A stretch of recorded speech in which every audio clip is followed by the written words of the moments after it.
Hello, it's a Wednesday morning. My name is Benedict Owusu. Thanks so much for joining me here on the sports segment on the AM show. Well, we have to, talk some sports this morning, and today we'll focus on the Black Starlets team. Also, we'll do the FIFA Under-17 World Cup. The tournament the Black Starlets participated in. Unfortunately, they couldn't reach the semi-finals, and let alone to reach the finals and win this year's competition to make it a third in our history. So we'll talk about that. Also, we'll give you an idea of the matches that are going to happen today, and some matches were played yesterday in England. It wasn't English Premier League games. It was rather the Carabao matches, the EFL Cup games that were played. Manchester City struggling to win their game. And also, Arsenal won by 2-0. And there was a Ghanaian born in there who ensured that Arsenal won their game yesterday to progress to the next stage of the competition. We'll do that, and also we'll talk some local matters. And we're building up to the Joy Sports Invitational Tournament.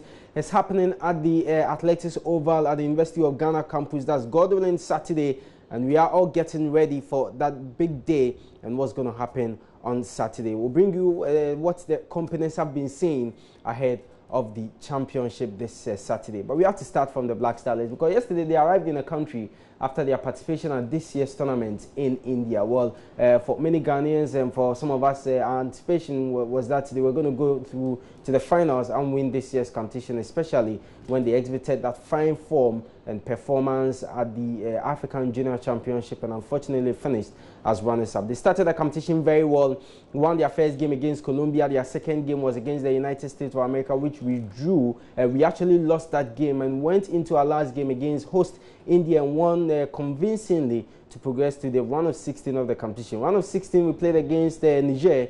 Niger were fellow African, mates, and we played against them, won by 2-0. We also progressed to the quarterfinals, where we met Mali, a team that we lost to at the African Junior Championship in the finals, and also played a friendly prior to this very competition. We lost to them by 2-1, and that ensured that we exited the competition. Well, the coach Pax Fabian, as well as the players and the other members of the team, arrived in the country yesterday. My colleague Abigail Sena Susu was at the airport and has come through with this report. The Black Starlets arrived in Ghana at midday on Tuesday following their exit from the FIFA Under-17 World Cup in India. After placing second at the African Cup of Nations in Gabon, the team had high hopes ahead of the FIFA Under-17 World Cup and even promised to clinch the ultimate. However, they touched down without the trophy. The Starlets suffered a quarter-final heartbreak as they were knocked out by Mali. A high-powered Football Association delegation, as well as members from various supporters' unions, were at the Kotoka International Airport to welcome the youngsters. The leader of delegation, Deputy Sports Minister Pius Enamhazide, lauded the players for their efforts, adding that government is committed to help them develop. Every Ghanaian is happy about the performance that you put out. We are confident that this is a team that has potential, and as a government we are committed to nurturing these talents, and that you will definitely have another opportunity as individuals and as a team to once again make yourselves and your country proud. Head coach Pakosi Fabian said his boys did their best. We want to thank Ghanaians for their support. Like the saying goes, if wishes were horses, the beggars will ride them. Well, our wish was to annex the trophy. Unfortunately, we fell out in the quarterfinals. But I think my boys did very well, and I want to thank them in front of all Ghanaians for what they've done. We hope that they will progress to the next level, and then in some few years' time, they'll be able to play for the country at the senior level. I want to thank everybody for their support. Thank you very much. Meanwhile, management chairman of the Black Starlet, lawyer Kwekueya, said their exit was as a result of poor officiating and unplayable pitch used for their clash against Mali. I believe that a series of factors conspired to rob us of the target that we have set for ourselves. We had series of injuries. We had the vagaries of the weather conspiring against us. We also had some dubious decisions all against us. But we are happy and proud of the way the boys took it in good faith and worked themselves tirelessly to make themselves, the family, and then the nation proud. The team is expected to break camp and have the opportunity to spend time with their families. So that was Abigail Sonosisu's report yesterday. She was at the Kotoka International Airport to welcome the Black Starlets team. They participated at this year's FIFA Under-17 World Cup. Unfortunately, they could only reach the quarterfinals of the competition. They lost 2-1 to Mali. That was last Saturday, and exited the competition. We wish them all the best in probably maybe the next tournaments that some of these players will get the opportunity to play in. That will be the Under-20 World. We have to stay with the Under-17 because this morning the semi-final games will start. Well, one semi-final game, so we have two semi-final games today. The first one will be between Brazil and England, and that will be at exactly 11:30, and we'll have Mali, Spain, that will come at 2:30. So today we'll get to know the teams that will reach the finals, and obviously from an African perspective, we would want Mali to reach the finals of the competition. They won the African Junior Championship, defeated the Black Starlets, and the same team that bundled the Black Starlets out of the competition. And if they've been able to reach the semi-finals, we'll be right and proper to support them to reach the finals of this year's competition. So our prayers are with our African brothers Mali as they go into their game against Spain today at the World FIFA Under-17 Championship. Well, from that, let's do the Carabao Cup and matches that were played yesterday. Manchester United, after their troubles losing to Huddersfield last weekend, well, they went away. They were at the Liberty Stadium to play against Jordan Ayew's Swansea City. Well, they won that game by 2-0 to progress to the next stage of the Cup competition. McTominay. Herrera, lovely flick by Rashford. Lingard could be in here. He is. 1-0 to Manchester United.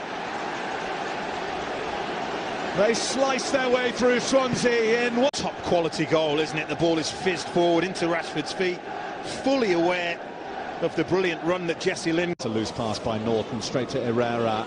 Now Martial, Rashford waiting in the middle. Cavalry have arrived as well. Here's McTominay. Well, there it was. There was the moment. On his own up front for Swansea tonight. Ayew to Klukas. Klukas trying to pass it into that far corner. Still able to get it through to Darmian. Oh, what a beautiful header that is! A sweeping goal from Manchester United, and Jesse Lingard doubles Manchester United's lead. The movement. Exceptional movement from Jesse Lingard, just like for his goal, but credit the young man here.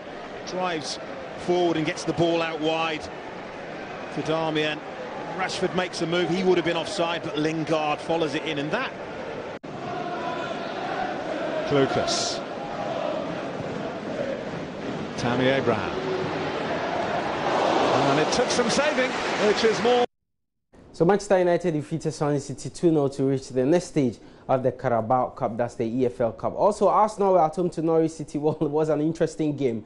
Arsenal were heading, out of the competition until a Ghanaian-born English international stepped up and ensured that Arsenal won that game by 2-0. Nketiah, yes, Nketiah scored 2 goals to help Arsenal win that game by 2-1. Maddison away from Giroud, nicely flicking it into the path of Tribal, and Maddison will take over. Can he release Murphy? He can, and Murphy is through here on Macy, and Murphy scores! Beautifully taken by Josh Murphy. Started deep inside their own half.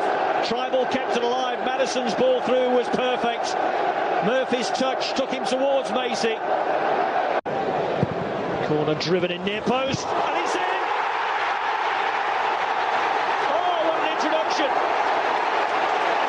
What an good delivery here from the corner, the flick on there, and Nketiah ghosted in.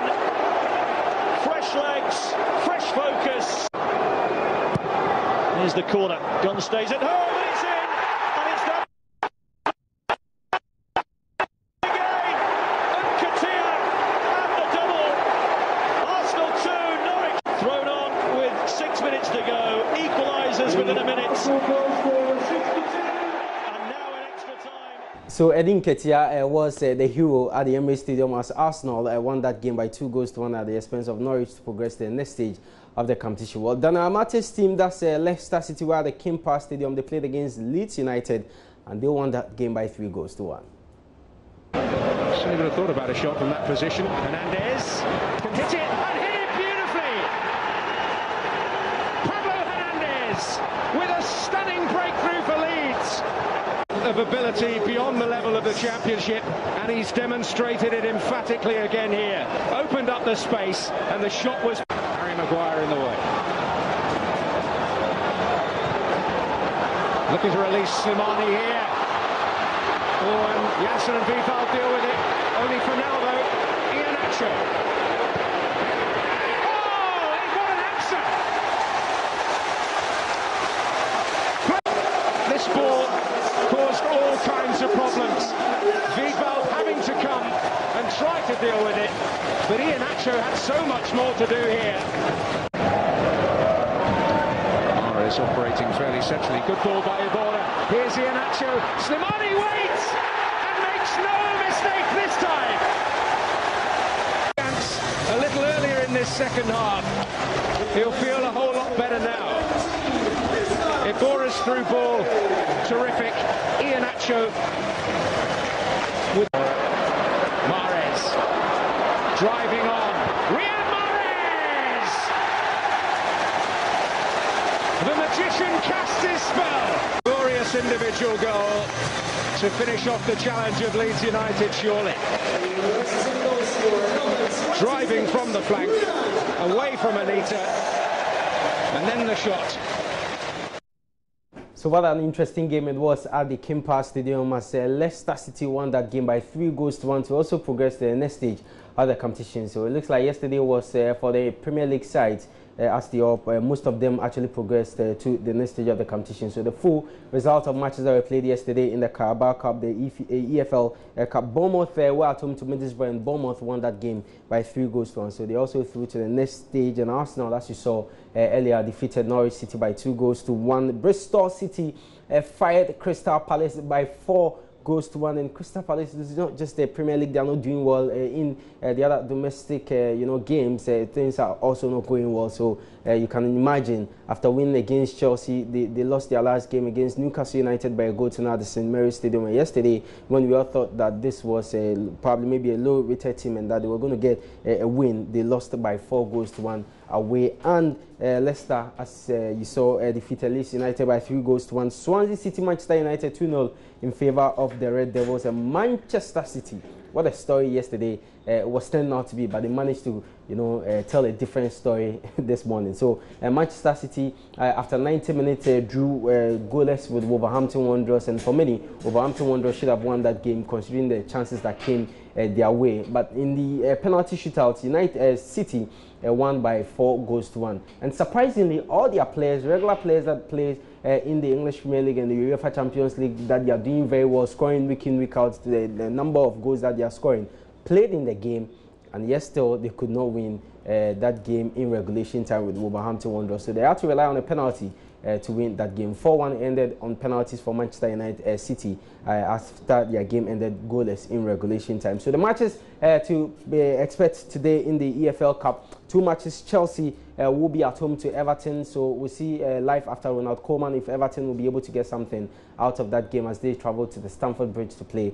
Chelsea. And Tottenham Hotspur, West Ham United struggling in the English Premier League. We see if they also bounce back to winning ways in the EFL Cup. They go to the Wembley Stadium to play Tottenham.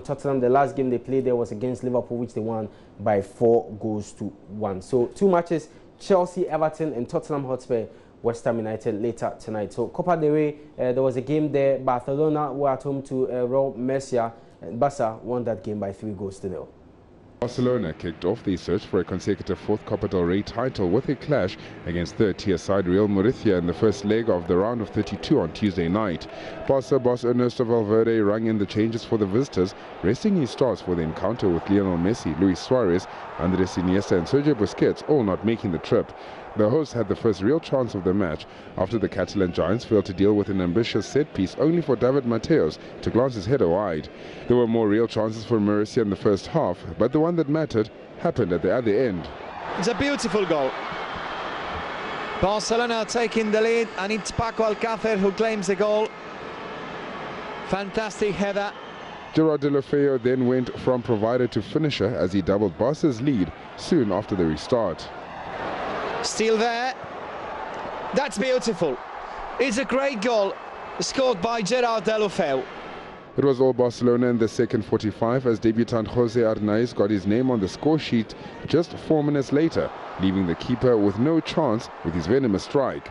Valverde's men's impressive second-half performance saw them start their title defence on the right foot with a 3-0 win on the road.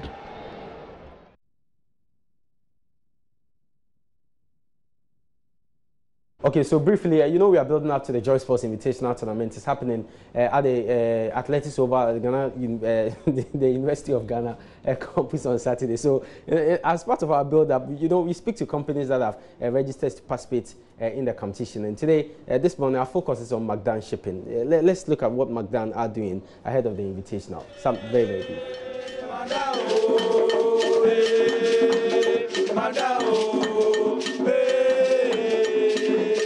So we are building up to the Joy Sports Invitational taking place on Saturday at the University of Ghana Athletics Oval. And we're here with Magdan, you know, proud sponsors of the event and are ready to make this work. You know what? I've been to a number of companies. I've not seen a well-organized JAMA group like this. Put your hands together, Max. So we have a team manager and a team manageress, I'm told. Let me start with the team manager. I've heard a lot from companies. Some have been training in Spain, some have been training in the UK, others in the US. What's been happening with you guys? You know, when it comes to Magdan, Magdan is like the sports company in Ghana.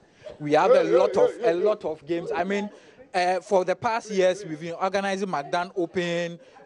The first maiden Magdan Air Freight, the Air Freight Award was won by Magdan. So when it comes to sports, I just want to tell the other companies that they should just come and have fun and leave the trophies for us. Because, I mean, we are just too much. You say Magdan is a sporting company? Yes, that's it. We are just a sporting company. We just, anything sports is Magdan. Okay. You stay here with me. Okay, are we cool? This way? All right. So the managers of the team, now tell me. Last year, they saw what we did. Yeah? And we are going to improve upon it this year. There's a saying that talk is cheap. We will not talk much. We are going to perform on the field. Just come to the venue on Saturday and witness what the ladies are going to do. There's a saying that what a man can do, a woman can do and do better.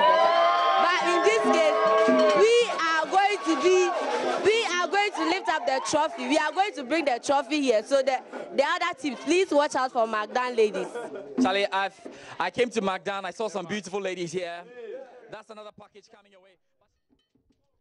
Yeah, so that's what you get when you come to, you know, the Legon campus. That's God willing. Saturday, you see more beautiful ladies like my sweet, lovely, charming Mama V here. I thought we were talking about the invitation. Then it's time to ladies. George ended on a ladies' note. You're ending on a ladies' note. Yes, and that's how. But I can't believe it. From a shipping company to a sporting company. Interesting. Thanks, Benedict, for sports. Thank you.